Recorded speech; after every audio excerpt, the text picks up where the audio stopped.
When I woke up this morning, I was watching that Georgia Tech-Florida State game, and I said, this is how football should be. Yeah. This is how football should be.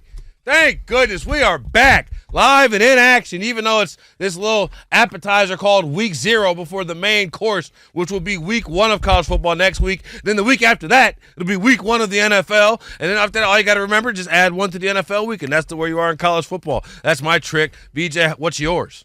My trick, man, is just cut the TV on, get your chips, get your dip, get your wings, get your hoagie, your sandwich, your breakfast, because out here on the West Coast, the Florida State game started at 9 a.m., so I had to get up, get my workout in, and then get back in front of the TV while I was going over film from our game yesterday that I coached. So it's just get in front of the TV, man. Like you said, it's football season. It's here. I don't want to talk nothing else. Nothing else matters. I don't care what's going on. Something astronomical. Like LeBron has to get traded right now for me to not talk football. Like Aaron Judge has to tear something to be done for the year for me to not talk football today, bro. And I don't wish that on Aaron Judge. No, I got you. I got a real world example right here, right now. Okay, Kevin O'Connell earlier today floated out the idea that the Lakers are interested in pursuing Luka Doncic. Oh, God. You know what I have to say to that? Don't give it to him. Shut up.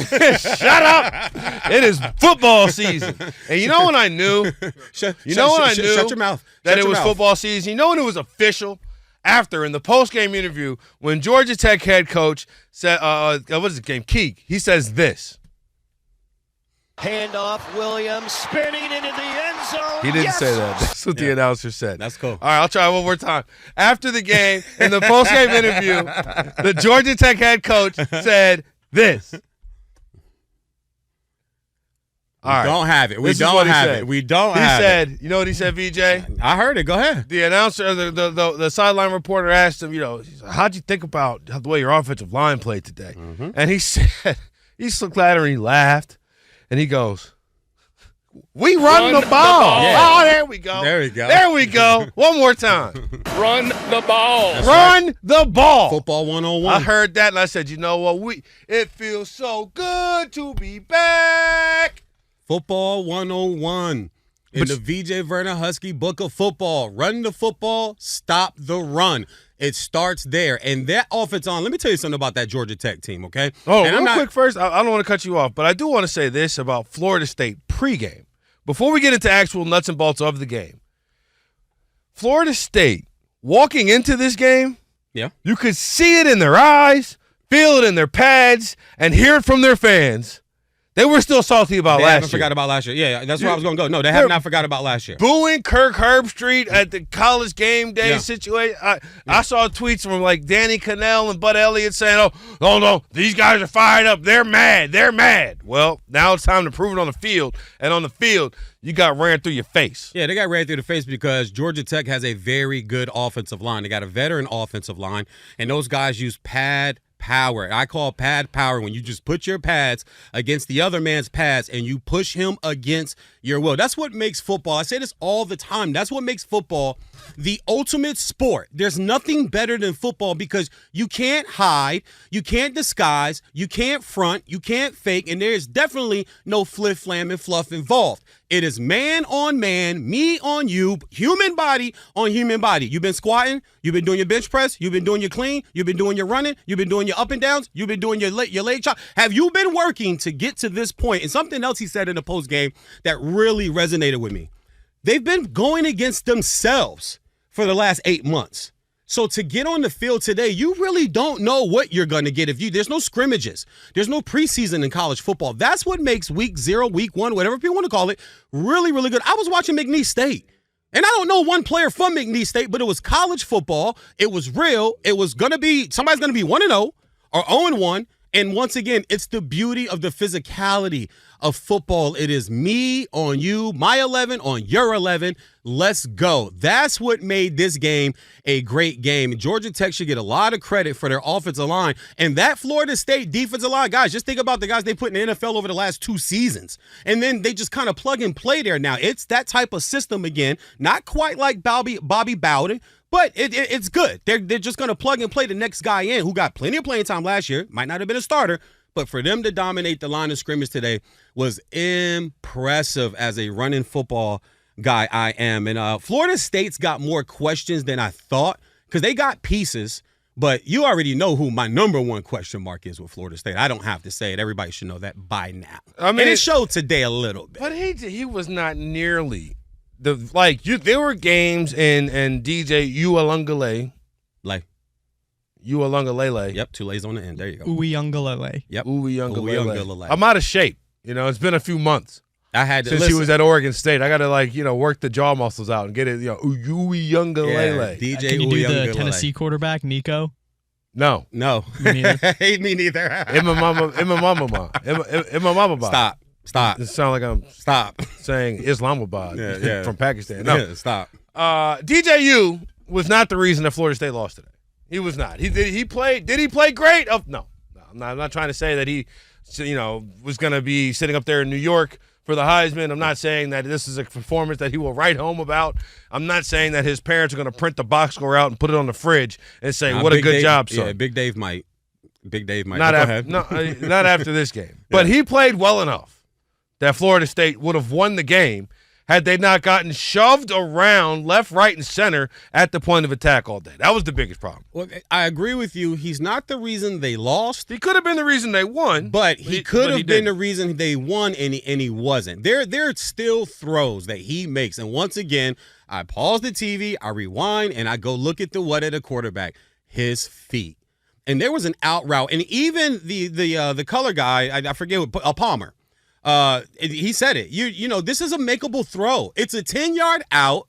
You're 6'5", you're 247, you got a big arm, and at this critical point in the second half, you've got to make that throw. And twice he airmails it, and if you go look at his feet, they're not pointing in the direction where the ball's going to go, which means now you're using too much upper body, and you can't curly control. And if you don't get the fingers on those laces, the ball's going to sail on you. And it did that twice.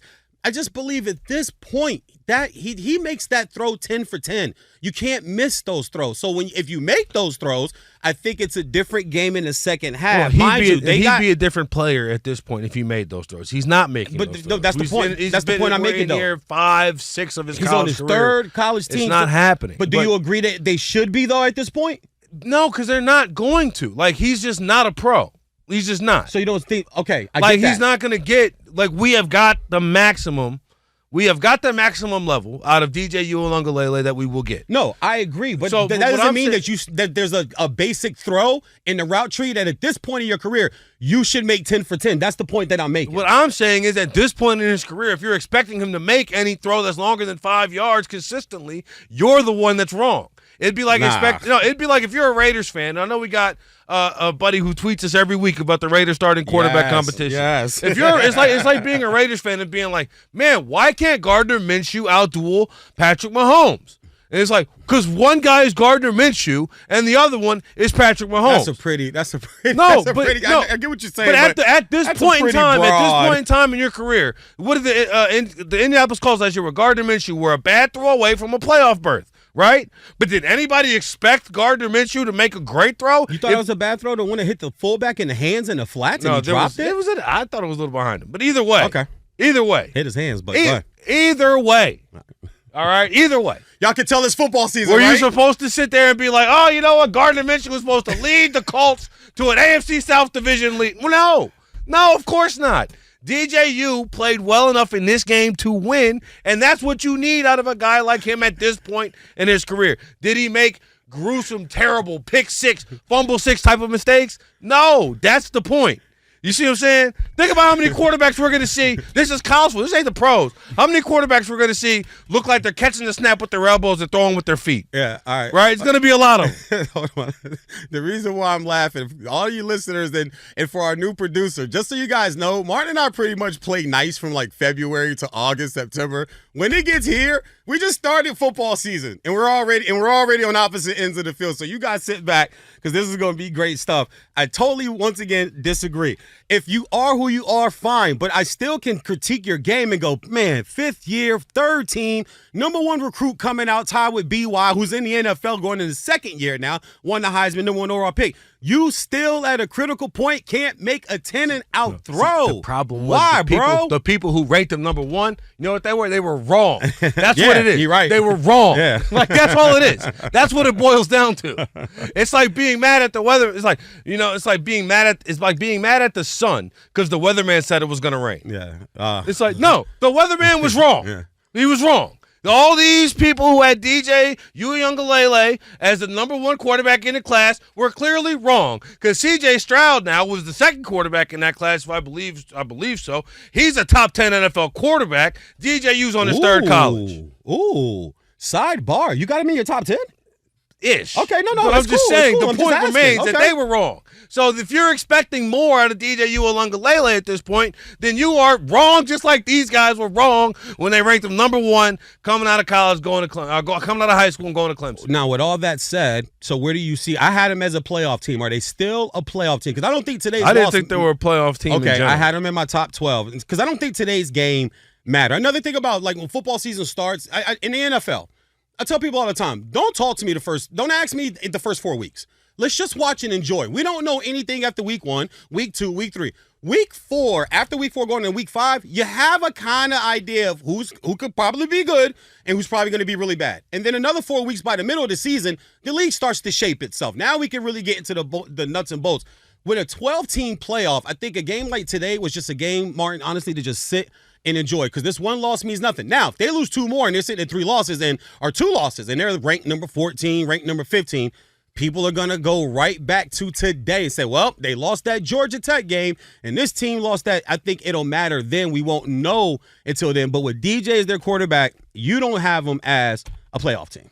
I wouldn't have, but that's not an indictment on DJ to me. DJ is who I thought he was. Their team is loaded, though. They got that was last year. No, they have talent this year too, bro. They have stupid. No, I'm not the I'm transfer not a back believer from in Florida Alabama, State. who I mentioned when I talked about Florida State. I saw him in the end zone. I saw him cross the goal line and running well today. They have talent. I'm just really curious about where people now see them now that they see their quarterback on the field. Once again, Boston College next week, they should get Memphis, Cal, SMU, and then home against Clemson. I think maybe they can come out of there with maybe one more loss or SMU run that beats table. them. You heard it here right here. Oh, well, SMU is my 12th team, so I'll go with you there. And that's at SMU. They have to travel to SMU for that game. SMU beats them, and they have 3 losses in that so far, in my opinion. Wow. Florida State they're just not that. And honestly, last year was the aberration. Last year was the aberration. Last year was the perfect storm. Yeah, Last veteran Heisman style quarterback. Last year was the got you. perfect storm. I got I'm you. not believing in a Florida State ability to revamp, especially they're suing the ACC because they're so good they're too good to play in the league. Meanwhile, in the last 58? Yeah, it's 58. Last 58 ACC football games, Florida State's 30-28. I rest my case. Get out of here. And DJ U, congratulations. You'll be playing outfield for Round Rock AAA soon. Oh, wow. Yeah, well, he threw 100 miles an hour when he was in high school in Got baseball. drafted last year by the Dodgers. Yeah, he did, yeah. No, I was in the 85th round. But I remember when he was coming out of high school, there were rumors that he might skip Clemson and go play the majors if the minor league contract was going to be high enough. If it was going to be in the millions. There were rumors that he was not going to go to Clemson. He was going to go play baseball and get that money. He made the right decision because college football now pays more than minor league baseball does. Oh, yeah, you're right, it does.